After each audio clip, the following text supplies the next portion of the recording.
And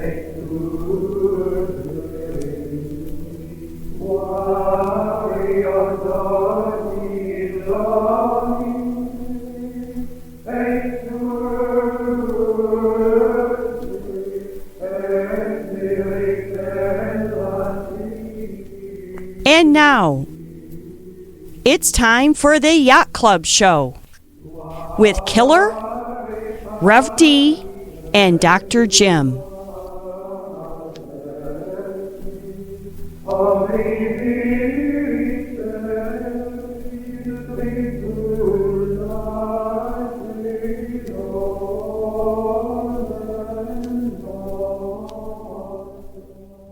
Well, welcome back, listeners. This is our follow-up to our assessment of Trump's, I guess at the time it might have been 80 or 90 days, I'm not sure. Now we're, 120 days.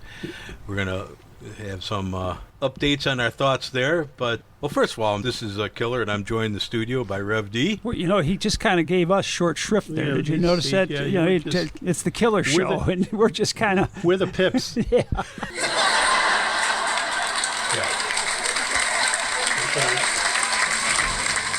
And I'm joined by Rev D and, of course, Dr. Jim, the illustrious. Is that the right word? Ubiquitous. Inestimable.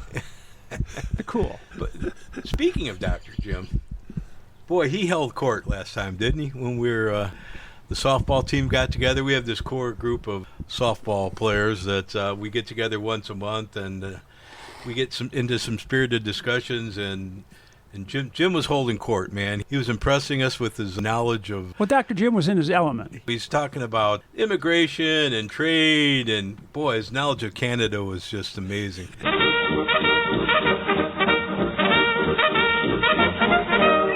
He was naming all the provinces at one point, taking us through the provinces and their political leanings. Yeah, that was it. It was impressive. It very was. Now, we don't know if anybody was right. Well, but it sounded good. But it did sound good, didn't it? Don't.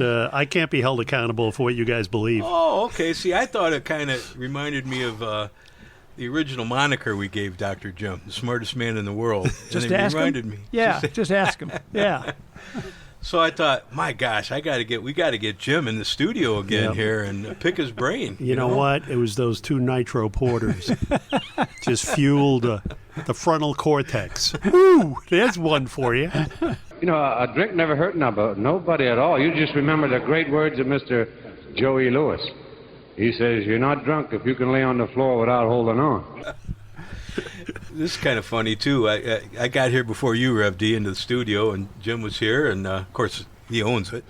And I said, boy, big week for Trump, huh? And Jim said, in what context? I thought, wow, what did I miss? Well, he was still studying the Canadian provinces.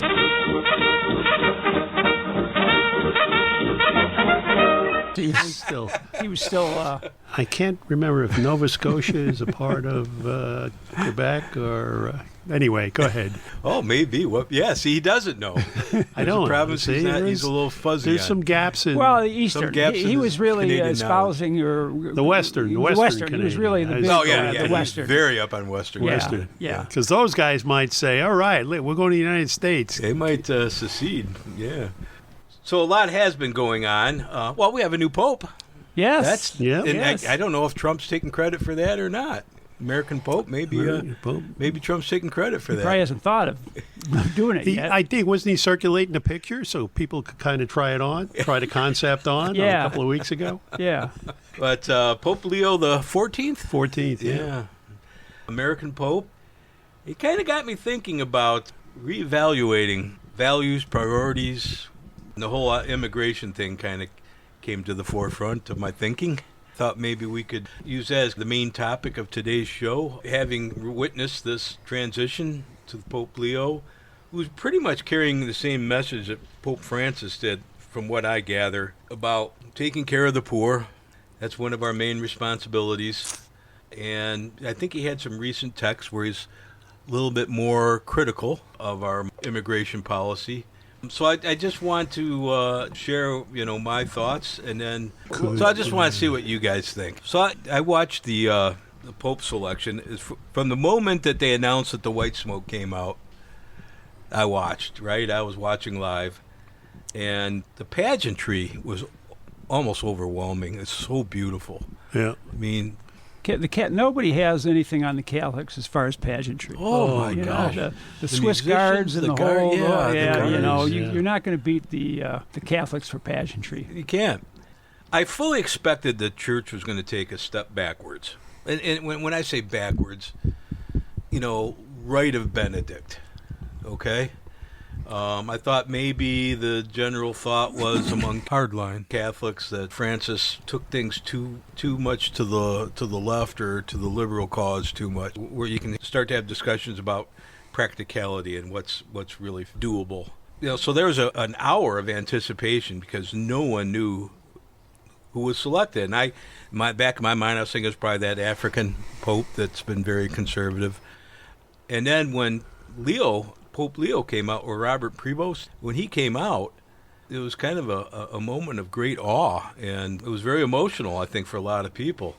And then when he spoke in both Latin and Spanish, and didn't use the English language at all to the throngs, he's an American, but he's also a Pope for the world. And then you start reading about his background and his take on what our values should be, and as followers of Christ, how we should behave. And I started thinking about our immigration policy and some of the hard lines we're taking, and got me thinking, is there a better way? Well, okay, let me ask you this. What would the better way be? What should be different? Let me start by saying this. I don't think you'll ever see a picture of Tom Holman next to the word Christianity. Okay. Oh, Right? okay. You're judging. You're judging. Okay, fair. It's kind of like there's no exceptions. You can't have a sanctuary city. If you're in here, this country illegally, we're going to find you. You know, these are his words. Okay. And I got to believe when we recorded right after the election, it was just Dave and me that time, and I expressed concern about the immigration policy that was going to be too extreme. My thought was, let's go after the criminal element, and I mean people that are breaking severe laws, and sure, let's deport them. You can't come into this country and start doing gang-related stuff and murder and rape. That's just uncalled for. You get sent back. But it's the people on the margins, the people that not forced out of their countries. I'm sure they elected to come here, but made the treks, endured all the hardships for a better life. And I think some of them, for various reasons, technicalities, whatever, are getting deported as part of this mass deportment. And I just think you go after criminal element, and then you have to very carefully, maybe with the scalpel, go after the rest. But that's kind of where I'm at right now. So let's start with as big a picture as you can get. Okay. There are 10 billion people in the world. Now, they officially say there's 8 billion, but I read somewhere that the... Dr. Jim knows better. Yeah. Well, You don't question him anymore. I After don't... this last nothing softball I meeting. ever say is like invented in my mind. I read it somewhere. It may not be... Well, they probably weren't counting the people in Western Canada. Well, they weren't. They were. Now, here's the situation, though. So individuals who do this for a living say that we are undercounting the rural population in most of the world. So I'm just going to round everything up to 10 billion. Fair enough. All right, you want to call it 8? Let's call it 8 billion. Let's call it 8 billion, call it even. I'll call it. That's kind of the official number. We'll call it 8 billion. I read somewhere it's like 7.9, but we'll get Okay. All right. Thank you. You've got me down. We've negotiated from 10 to 8, and now if you really, it just becomes annoying to say 7.9. Killers are at the art of the deal. So let's say now, what percentage of those people, that 8 billion people, do you think would qualify as poor, indigenous, in desperate straits? would What it be? percentage? Yeah, I'm going to go with the old 20% rule. 20%. Yeah. So you think 80% of the world is fat, dumb, and happy, man? I got 2 TVs. I got a Oh, car. I'm not saying fat, dumb, and happy, but What- live what- above poverty level. Living above All right, poverty. let me rethink this. Let me rethink this. 40%. Let's- That's as high as I'm going to go. Okay, I'm going to claim priority because I'm the one with the mic. I'm going to go with 50%. Okay. I'm not gonna Again, I'm we're not gonna getting argue with you 'cause we're I getting don't into know. decimals. If you say 40, let's see, 8 fours are 32, 3.2 billion. I'm going with 50%. Call it 4 billion. Okay. Okay. How many of those should come into the country? As many as we can support without impacting our standard of living. So let's say this country is a population of, say, 350 million. So would you say 350, an additional 350 million? I mean, what's the number? Give me a number, a ballpark number. Let's see. We're 350 million. I'd say we can Take 20% of that, 10%? So we can add another 10%. To So it. you want to add 35 million? 35 million out of 4 billion people. Yes, that's so that about means all we can somebody do. is going to show up at the border, and we're going to say no. Is that correct? Yeah, you'll have to In say fact, our doors are we're going to closed. say, let's see, 35 million out of 4 billion. So 4 We're losing you, Jim. 4 billion is 4,000 million, and we're talking about 35. Let's say we're going to take in 40 because I want to stay away from the decimal place. Thank So you, we're Jim. going to take in I can 40. do the math more easily. In my Me mind. too. So we're going to take in 40 million people. 40 million people. 40 million people Over, out of 4,000 million people. So that's 10 out of 4,000 million. 10 out of 1,000 people will come into the country. Okay. You okay with? But Yeah, I'm just saying that's all we can. we can- well, why? Why? So we have to turn. We have to tell 9,960 million people. No. Are they knocking on our door? Yeah, they all want to come. Well, they all want to come, but are they at the border? Are they Oh, I getting to the border? see. Well, if maybe they they get through Mexico, So they that should come? so you got some criteria. They got if they can swim through the shark-infested waters, we'll take them in. If they're no, I'm not saying we'll take them. We'll take them up to the point where we can no longer afford to. Then what do you do with the rest? You turn them away. Turn them away. So it's okay to turn them away. Well, you send a message out to the world. This is our policy. Oh, it's We're a mo- only going to accept. This is your marketing plan. Yeah. Now you got to market this a little bit. We're only going to accept. open for business. Yeah, we're open for business. Once we hit the 10 million mark, You're out of luck. you're out. So you might want to, you might want to watch the numbers Okay. before you make the dangerous trek here. Because Okay. if we're at 9,900,000, you might want to stay home. Is that per year or is that one time? No, that's to maintain. It's to maintain the 300 and how would you say we're at 300 million? We're at 350. So that's to maintain the 390,000 population. So it's going to ebb and flow each year too. Right. Okay. But ebb and flow in turn. Well, are we going to take the 40 million in all at once or No. what? Well, we could, but then that shuts the door for a while. Well, if we don't take them in, those other, how many a year do we want to take in? 4? I guess the question is, how many people have come in illegally under Biden in 4 years? Well, I've Do we heard. know? Let me I look don't that up. know. It's Let me like pause 2 it. million or something. I thought it was Let me 11 pause it.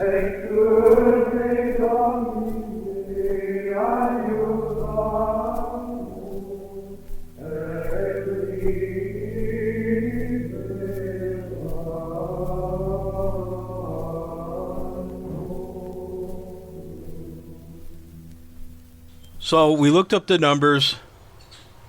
It's been 10 million immigrants, legal and illegal, under the Biden administration's 4 years.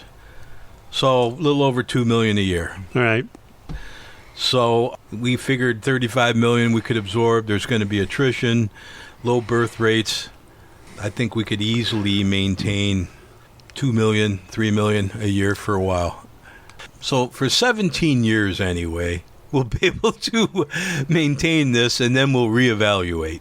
Yeah, you're also assuming none of these people are reproducing once they get into the States. That's a good point, too. So That's a good point. The whole idea of letting them in is not attrition, you ignore attrition because they're supposed to be a net positive in terms of the population. So my point is, I don't want to get bogged down on whether or not it's a good idea to let poor people into the country who need help.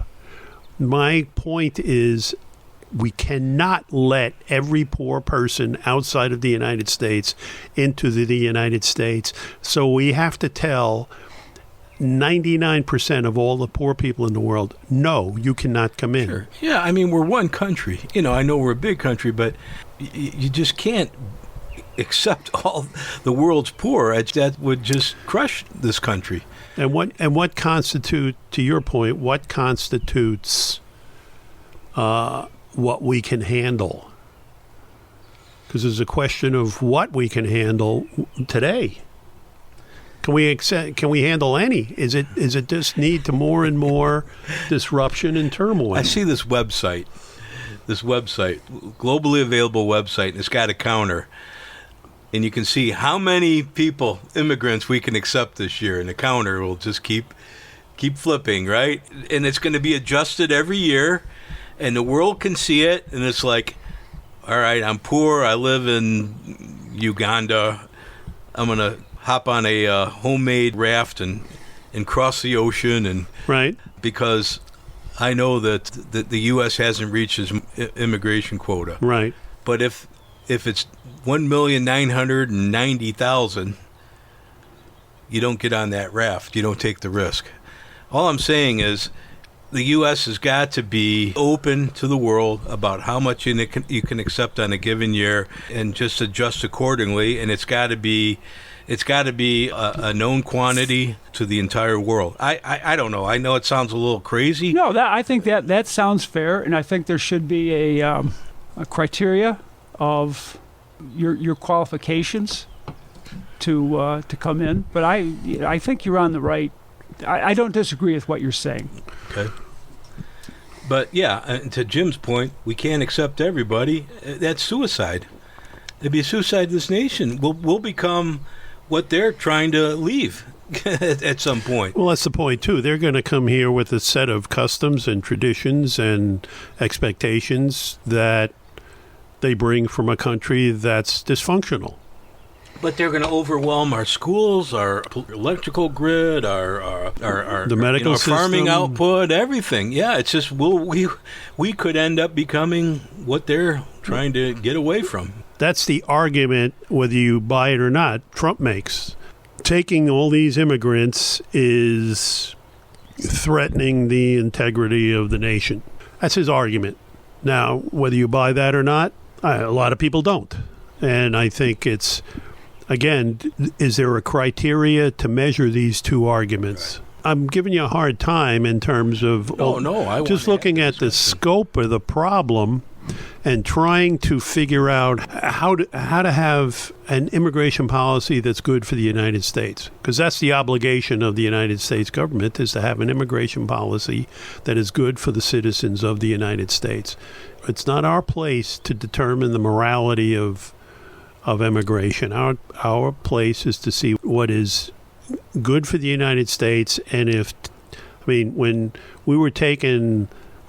you're tired, you're hungry, and poor, yearning to be free, we needed the citizens to clean the streets, build the highways, everything else. Be productive citizens. Be productive citizens. And there was no incremental cost to people. These people came and they succeeded or they died. Yeah. And there was no one there to back them up except maybe the churches were probably the last refuge for people like this. The churches and their own family, if you had family or your community, their own. I guess we call them ghettos now, or neighborhoods, where you go to an Italian neighborhood, a German neighborhood, an Irish neighborhood.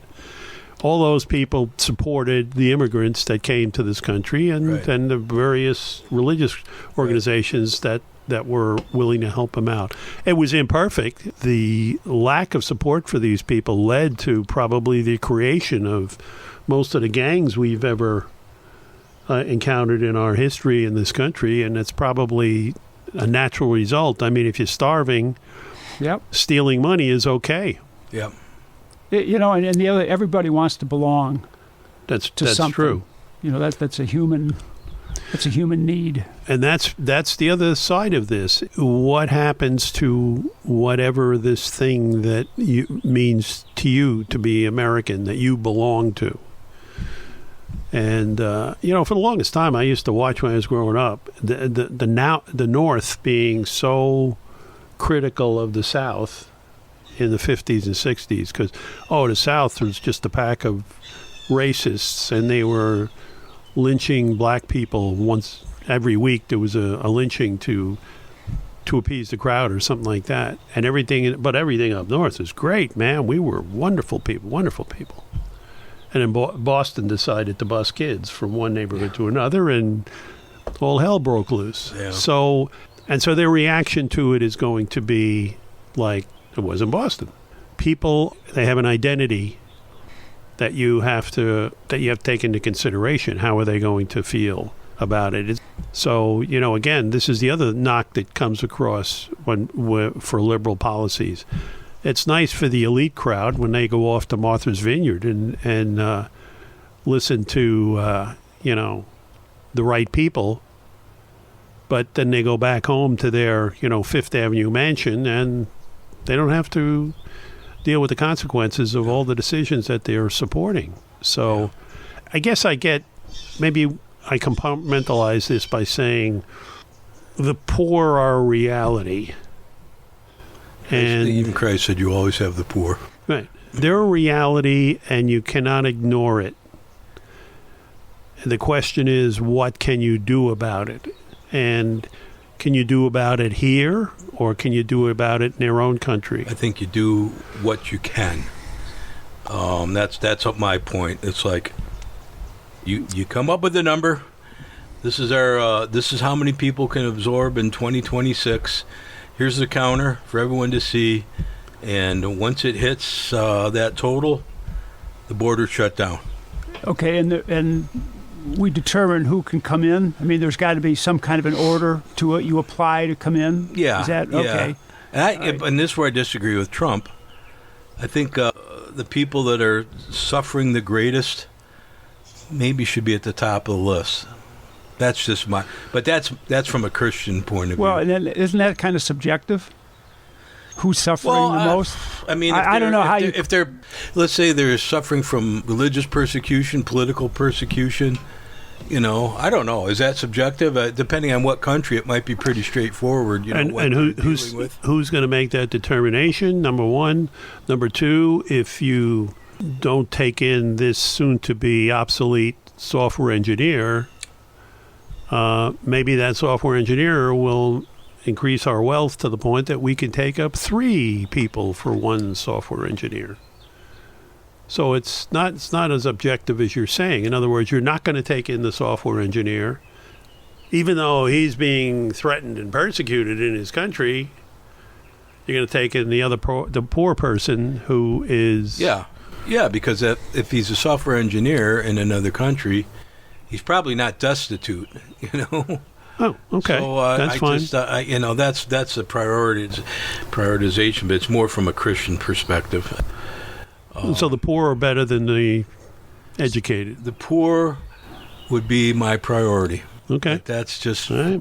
But that's just my moral. Okay, and that's your moral compass. Yeah. Yep. And how do you pay for it? Right. What do we do? Right. That's factors in that number that we come up with. That's the discussion that has to be had. Right. And I don't know about you guys, but I don't think we're going to have that discussion any other than here. No, I don't think we're going to have that discussion. I don't know if who's even capable of having that discussion. We're talking about a principle of letting poor people into the country versus sitting across the table one-on-one with an individual and determining if they're the right kind of person to meet our criteria. That's where I think the Pope is right to do more for the poor, but there's a whole other discussion that has to take place with that they just, it gets oversimplified by saying we have to do more for the poor. Okay, what does that mean? Agree. Okay, that's where it's tough. So it's easy to sit up there, pontificate. Yeah, when you don't have to. You don't have to. How you like that? Yeah, I like it. Yeah, when you don't have to actually make the decision. And by the way, I think it would be totally inappropriate for me to tell the Pope how to think about this, or tell any religious person who thinks they're following Christ's directive to take care of the poor. That's exactly what they signed up for. They are the ones who advocate and at least bring these policies for discussion. But they're not qualified they don't have a solution. They don't even try to propose a solution. And It's kind of astounding with the number of universities that are under the direct interface with the Vatican and the Catholic Church, that they haven't got some brain trust who can say, okay, here is the we need a Catholic AI. Yeah. Well, that's a great idea. We were always looking for projects to do in college. You got to think that there's some Jesuit college somewhere that could come up with an equitable immigration, or just an idea, get the standard. discussion started. I'm understanding your sympathy for the poor and the desire to put our actions with our claimed principles. But now you're starting to sound like a progressive there, Mike. I don't know what to do. Commie, huh? Commie. Comrade Mike. Comrade Mike. Comrade Mike. Comrade Killer. That has a better ring to it. No, I think it's it's an emotional issue, an appealing issue to people, and I think Trump policies are an easy target. No, it's an emotional issue. Yeah. And then it's an issue you got to take the emotion out of. Right. You are going to turn people away. Yes. So turning people away there's nothing immoral about that. Well, it's not immoral because you can't be all things to all people. If you want your country to start collapsing under its own weight, bring everybody in. But at some point, you've got to preserve your country. Yeah, you have to have a culture. You had to have a culture. Yes, and isn't that what they're going through in Europe right now? In the UK, the problems that they're having now. I think so. What he? Well, Steimer said, they're having to close their borders all of a sudden. Right. He said, we're an island of strangers now. We have no culture. Right. England. Right. Yeah. That's what happens. Yes. I don't know if I don't think that's good. See, one of the biggest issues that I think most the people have with, say, progressive policies is that we fail to recognize it's a zero-sum game. For every opportunity you give this person, you do not give this person, or you take it away from this person. So everybody says it's okay to give this person the opportunity because I'm never going to have to give him my opportunity. The guy whose kid goes to Brown is not going to lose his job. The kid is not going to lose his job because some immigrant takes it, but the guy who works as a cab driver, his kid won't get a job because some immigrant got that job. And that's the people who want to advocate these things don't have to pay the consequences, the real world consequences. And then, as you're talking about with the English, if you tear apart the definition of what it means to be English, it's just like that's kind of what's happened. I've always felt like if you immigrate to a country, you've got to adapt to their culture. Right. That doesn't happen. So right. Anyway, but it should happen. It should happen. Yeah. So someone immigrates if you're Muslim and you immigrate to this country, and you do not somehow mold yourself to the American culture. You learn English, and you don't have to give up your religion or anything else like that. But the question is, there are consequences to it, and it's you have set yourself apart, and now you're you are calling me racist because I don't compromise my culture or my right to hire whoever I want. I'm a racist for doing that. So suddenly my rights are subordinate to someone else's rights. Again, it's a zero-sum game. And you can't, the minute you start saying this one has more rights than this one, then who's the victim of discrimination? Sure. No, I get it. No easy answers. I mean, it's easy to find out actual examples of discrimination that all of us would sit around and say, yes, that is unfair. But there are these other examples that are called discrimination, but are just cultural. The culture is immunizing itself against being killed. You know, what just struck me when you were saying that, Jim, what's easy to say is that Trump's immigration policies are bad. Mm-hmm. That's easy to say. It is. But to have that further discussion is very difficult. Right. The problem I have with what Trump is doing is that it almost gets back. He's almost violating our culture to begin with, because this is our big claim to fame is that we're a nation of laws. And if he's not going to at least go through the processes that the law expects him to go through, then he could be accused of subverting our culture. Fair. Yeah, so never mind what the net result would be from the immigrant coming into the country. Agree. These are dicey times. Right.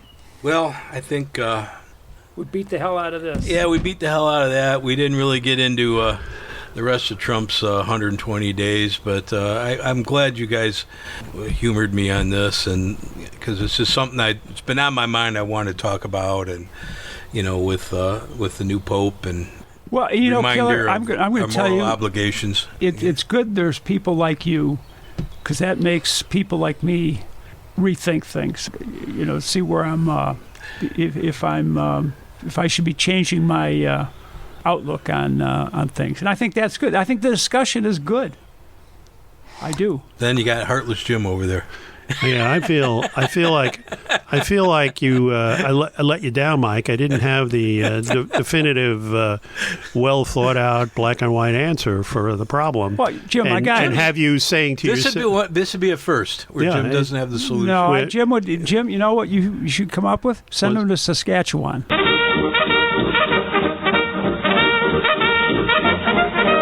Saskatchewan.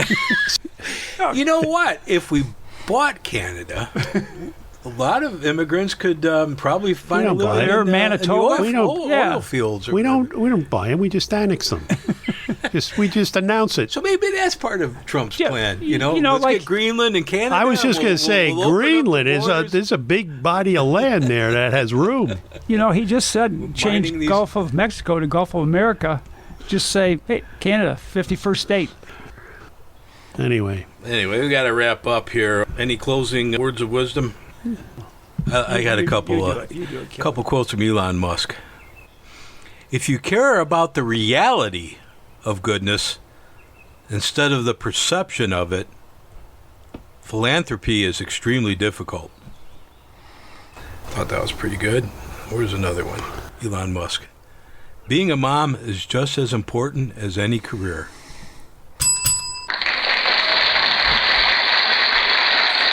Couple quotes from Elon Musk, who's been taking a lot of heat lately. I got one. I saw this on a T-shirt the other day, which just gave me a chuckle. Due to budget cuts, the light at the end of the tunnel has been canceled.